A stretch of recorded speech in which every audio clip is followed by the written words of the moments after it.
atwitayeho. Yesu ageze basaba ko yamushamo akagoma.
Mana yacu idahire giho mu ijuru, kongeye gushima bikomeye cyane ku birori abana bacu batweretse.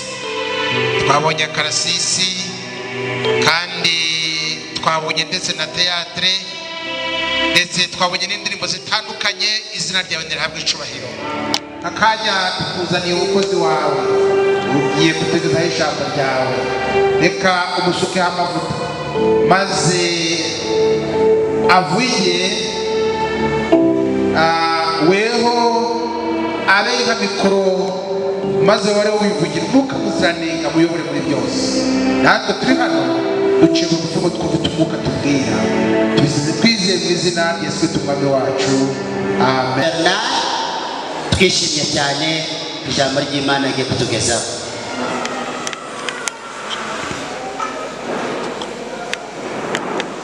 Komera amashimwe cyane Imana yakoze. Amen. Utuhaye umwanya mwiza kugira ngo duhimbaze izina ryawe. Kongera kukuzamurira icyubahiro kuko urabikuye mu izina rya Yesu. Amen. Haleluya. Haleluya. ikiganza. Haleluya. Baze abazi soprano bamwe bagwa haleluya, abandi bagwa abandi bavuga ngo amen.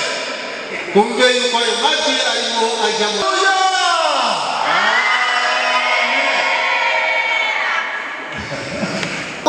cyane ku byerekeranye n'ibyo tumaze kubona. Twabonye indirimbo abantu baririmbye kandi nanjye nkunda kuririmba. Ari indirimbo nkunda cyane. Abana n'indirimbo zitoranyijwe ndaziririmba n'amakorasi ndayaririmba kuko umuririmbyi wo kuririmba muri korali, hanyuma iyo umuntu ari kugenda asaza aravuga ati ndabyihorera, ariko kuririmba nanjye ndabizi. Amen. Amen. Amen. Ndirimbo baturirimbiye baririmbyi mukomere Imana amashyi, mwakoze murabaririmbyi beza. Nanjye bamugisha. Abadukiniye Danieli yatubwiye ijambo ryiza rivuga ngo iki? Ninde uri kugivuga? Koko uragivuga? Yavuze ngo iki? Ntitutahe gusa tutatu. Yavuze ngo iki? Kugira yagisubira bazaba barazoberwa none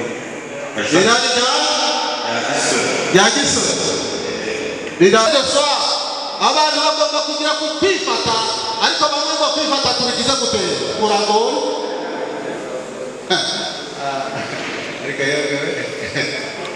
abandi none se wanse wambere, ariko reka mitobjana benda tukatinda yambere umugisha na Pastor Salatiel uri hano yambere umugisha kuko ndetse yabaye na mwarimu wanyu. Twakomera Imana iki amashi. Imyaka 63 nasabye kuba pastor mfite imyaka 59 byari ku bushake bwanjye, ariko nari narwaye mfite umwingo bambarigiye muri Roi Faisal, ariko Imana igirira neza yashatse ko umunsi tugomba kuba turi hamwe tukaganira ijambo ry'Imana. Ni kubw'imbabazi z'Imana zatumye ndiho kugira ngo mbashe guhagarara imbere yanyu urubyiruko mumeze gutya, mbashe kubabwira iki ku mutima wanyu. Dusome ijambo ritoya, ntabwo riba ritoya ariko ni ijambo riradufasha twese. Yavuze umubwiriza ngenda avuga mu isezerano rishya, ndavuga muri Timoteyo ya mbere ibice 4 murongo wa 12 wonyine. Ari gusoma n'indi mirongo ariko ni murongo wa 12 wonyine. Yavuze umubwiriza ngende kuvuga Timoteyo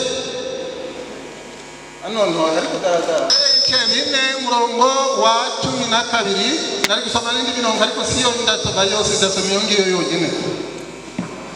Timoteyo wa mbere ibice 4 murongo wa 12. Reka dusome mu izina rya Yesu Kristo.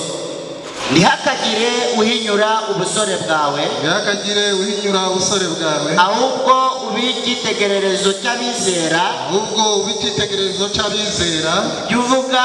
byuvuga no ku ngeso zawe, no ku rukundo, no ku kwizera, no ku mutima uboneye.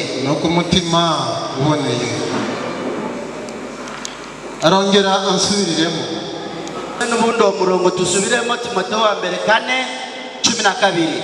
Ntihakagire uhinyura ubusore bwawe, ahubwo ube icyitegererezo cy'abizera, kubyo uvuga no ku ngeso zawe, no ku rukundo, no ku kwizera, no ku mutima uboneye. Amen. Amen. Maze gusoma ibya Timoteyo byandikije igihe nari ndi urubyiruko n'umujene. Yamwandikiye ibintu umusore w'umujene cyane ntamwe rubyiruko, amwandikira ibintu by'ingenzi. Paulo yabyaje Timoteyo ubutumwa bwiza, ariko ikintu yashaka kumubwira imyifato. Uriya yatubwiye ikintu cy'ingenzi, ariko ndamubwira umwifato w'urubyiruko rukijijwe nibyo Paulo yamubwiye ibyo agomba kuba kubahiriza. Ese yakwifata ate? Ese yagenda ate? mwene data yatubwiye ngo hariya umukino wakinywe hano nuko mutakurikiranye ariko ni mwiza rwose. Ni umukino mwiza ushobora kukuvanamo inyigisho kandi ukazagufasha iteka ryose. Ngawe icyitegererezo, mbona umusore w'icyitegererezo aravuga ati ariko ube icyitegererezo, amubwira ibintu agomba kubahiriza. ube icyitegererezo cy'abizera, ube icyitegererezo cy'abizera. Ikintu icya mbere mu byo uvuga, ikintu yavuze ngo cya mbere mu byo uvuga, ni ikintu cya mbere mu byo uvuga, no ku ngeso zawe, no ku ngeso zawe ni icya kabiri mu byo uvuga. Ndetse ngo ntabwo iyo tubaze imyaka ye yari hagati y'imyaka kuva kuri 30 kumanura hasi, yari akiri mutoya, yari afite inshingano zikomeye zo gufasha abandi. Ariko muri icyo gihe ntabwo abasore bari bafite ubwo buryo bwo gufasha abandi. Muri iki gihe rero dufite amahirwe, dukomere Imana bacu abasore mugeze ariko amubwira ibintu by'ingenzi. Wa musore wanjye zaba icyitegererezo mu byo uvuga. Iyo uri umuntu uzaba umugabo, reka mbabwire, iyo uvuga ibintu by'ibihwewe birasobanuka yuko uvuga amagambo y'amandwe atagira icyo amaze. Ngubu reka mbabwire, baje bakakubwira bati wa mugabo we tuguhaye ijambo, noneho ugahaguruka aho kugira ngo uvuge ijambo ukavuga uti nanjye muranzi, muzi ukuntu umeze, muzi rwose yuko nta mafaranga ngira, ndi umukene, sinize ntawe, none nanjye w'imbwa ngiye kubabwira ijambo. Abantu baramubwira ngo wa mbwa wicara kuko ntacyo ushoboye. Iyo ni amagambo y'ibi atagira icyo agize ati amaze. Amagambo y'amanjwa ni amagambo adahesha Imana icyubahiro. Abasore bakunda gukoresha amagambo y'amanjwa rimwe na rimwe, amagambo adahesha Imana icyubahiro. Aya amagambo y'amanjwa yo barabesha kenshi na kenshi. Abanyeshuri bakunda no kubesha, bakakusharinga bakakubwira ngo baraha batari bari, bakabesha ababyeyi ngo twatwaragiye hano bataragezeyo, barigiye mu bindi byo kubashimisha. Aba bantu bavuga amagambo atajyanye n'ukuri, njyewe mvuga yuko bavuga amagambo y'ibihwere. Twagikuye turi mu mivugire yacu. Nigeze kubwira abantu, abasore bakunda kuganira n'inkumi, kandi nibyo kuko niko Imana yatureze, turakwiye kuganira, ariko twarabikoze tukaganira ibintu by'ingenzi. Ariko hari amagambo adahesha Imana icyubahiro bakunda kuvuga. Iyo umusore atangiye kuvuga umusikobwa, agatangira kuvugira mu ntamata, utekereza uti uyu muntu agiye kuvuga iki, agatangira ukamuzi uti ariko ugiye kuvuga iki, ukumva nawe rero ugakomeza. Ariko ariya magambo nigeze kugenda n'umuntu umwe aramubwira ati abagabo b'iki gihe ni bamunda. Nanjye muri taxi ntabwo ari ibintu byo kubeshya. Umugore yaravuga ati njyewe umuntu yaraje arambwira ngo nimuhe ingeso nziza, ingeso ndakubwira ngo uransoni ingeso. Ikindi yamubwira ngo yavuye ku magambo ajya kuki, ahubwo ube icyitegererezo mu byo uvuga, no ku ngeso zawe, no ku ngeso. Reka ingeso mu ngeso zawe, mu ngeso zawe. Na kabiri ntabwo mu mbuto z'umwuka ni iki? Ni urukundo, no kugira neza, no kwihangana, la patience de ko patience igihe cyose. Bamenye ijambo ry'Imana uzaneza, kuko Yesu yanesheje ijambo ry'Imana. Kumbwira ngo handitswe, umuntu yakubwira ngo ntajya kwiki, yakubwira kumbwira ngo handitswe ngo ntugasambane. Tuzongera n'igisubizo kigufasha no kuva muri ibyo bintu. Ntugasambane, ntukinye, ntukabeshe. Ibi ni amategeko Imana yahaye Mose, ariko ayakunda mu mategeko abiri: ukundishe mugenzi wawe, ukunde Imana n'umutima wawe wose, n'imbaraga zawe zose, n'ubwenge bwawe bwose, kandi ukunde mugenzi wawe nk'uko ugira uteye. Wikunda. Ariko iki kibazo giteye ingeso mbi bana b'urumogi habaye benshi abasore n'inkumi ugasanga bamwe bigana muri za kaminuza bakabajyana za wabo bitera isoni kaba umuntu w'umusore wiga kaminuza w'umujyanyi wawe kaba umukobwa wiga muri kaminuza yabyaye umwana w'ikinyendaro hanyuma uwo mwana akaneza kumurakuta muri wese bitera agahinda bitera kwishama ariko uyu nguyu wiga muri kaminuza simbizi yabiganye n'umukobwa bitagara kuri perezida cyangwa isoma umukobwa mwiza ku ishuri ibyo babwira abantu bose baramusorositaga abaprofeseri none bigera igihe abiganganirwa ariko uyu mukobwa yagize ibibazo kandi ibyo babwira nanjye biragoye yari umukobwa mwiza umukobwa ugize ibibazo umukobwa bose baranganye umukobwa ugomba kubaka urugo abantu bose bakanezerwa ariko ageze igihe kuko ari umusore aramufata amujyana Kinshasa amugejeje Kinshasa amutayo yigira Amerika umukobwa w'indaya ubu yagarutse ahantu hitwa kuri Goma ubu yabaye indaya yagiye mu Amerika birababaza yumubonye ukabona ukuntu yari mwiza ariko ubu yarashakaga kugira ngo hoya kandi hoya niyo kintu ingezi none se ugahimbira bakaguhirika ibi bintu tubivemo bene data bakobwa bacu basore muri hano mwanakinya n'imikino myiza ariko iyi mikino muyivanemo inyigisho gere kwa gusaba amasigira cyicaro no tukwiriye kuvanamo inyigisho ese inyigisho tuvanyemo ni iyi ese ni iki koko mbese aho ndi ndakwiriye kwe nera imbuto nziza mbese koko ndi umuntu ugenda neza mbese narakirijwe ntabwo nari nagirwa mbese duhura n'ibibazo hari ukuntu umuntu kubera ushaka kumusanga nyabyonyine kumva ufite inari ntajyana n'ijyamo ariko hari urukundo rwiza urukundo Imana yadukunze niko kwitwa agape ruravuga ngo uko Imana yakunze abari mu isi cyane yatumye itanga umwana wayo w'ikinege kugira ngo umwizera wese atarimbuka ahubwo ahabwe ubugingo bugira butera uhoraho haleluya cyane nuko Imana izabana n'abantu babandi barikorera urubyiruko ruyikorera urubyiruko ruyubaha urubyiruko rugendera mu bushake bwayo Imana izabana nabo Imana yabanye na Daniel Imana yabanye na Yosefu babatware abantu barabubaha bahesha icyubahiro ba Daniel ngo Daniel bashatse kumurega babura n'akantu na gato bamuregaho kuko yasengaga Imana ariko Daniel aranesha Daniel bamutaye ngo bamwitare Daniel yarizamuka aranesha ahagarara kuma gukiranuka ni ibintu byiza hesha Imana icyubahiro uzutekereza imigenderere uzutekereza abantu bane nabo niba baguha munsi yo kugira ngo uzabeho neza cyangwa uzabaho nabi ko hari inshuti twese tubana n'inshuti mbi bikubwira ibintu by'ibitagaragara ngewe nakubwira ngo buri inshuti mbi uhereye none sibyo ndakubana nawe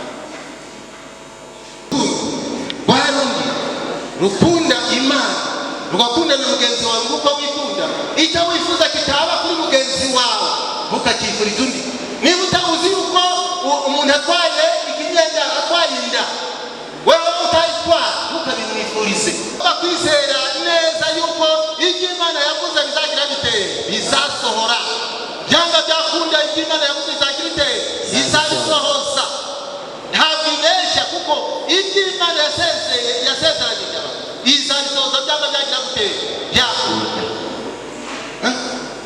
bizera ni ukudashidikanya ntabwo ngiye gushidikanya yuko Yesu Kristo yaraje yarapfuye yarazutse dufite imitima iboneye mbese koko dufite ingeso nziza iyo batubonye baravuga ngo barana abana beza niyo bakobwa beza n'abasore beza bahesha Imana icyubahiro aho banyuze koko bavuga ngo ni abakristo ni abantu bajya mu bwami bw'Imana bafite intego bafite icyerekezo mbese urashaka kugira ngo Imana ikwambike imbaraga were izi mbuto Pawulo yifurije Timoteyo mbese urashaka kugira ngo izina ryawe rikomeze gutera imbere mbese ufite ibikugoye n'ibikuruhije mu mutima wawe mbese wibaza ejo hazaza hawe uyu munsi umunsi wawe ntuzaze uragenda gusa ukwiriye kuvuga ngo nubwo nageze mu nzu y'Imana ariko nungutse n'iki kugira ngo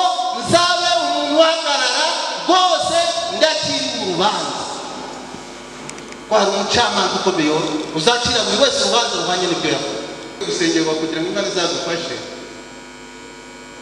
basengana nawe ntabwo dukoresha imbaraga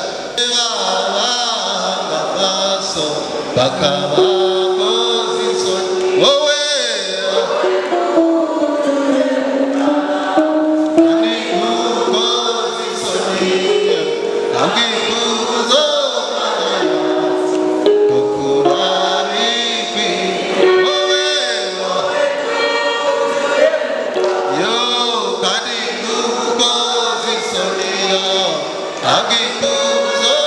Mana nziza, Mana Yesu byose, Mana nyamana, Mana ikomeye turagushimye turaguhimbaje, izina ryawe n'agaciro, turagushimiye kubw'Imana, turagushimiye kubw'umukozi wawe wakoresheje, turagushimiye kubw'abajene kidasanzwe, tuzi ko bataki imbaraga z'umwuka wera babibasha.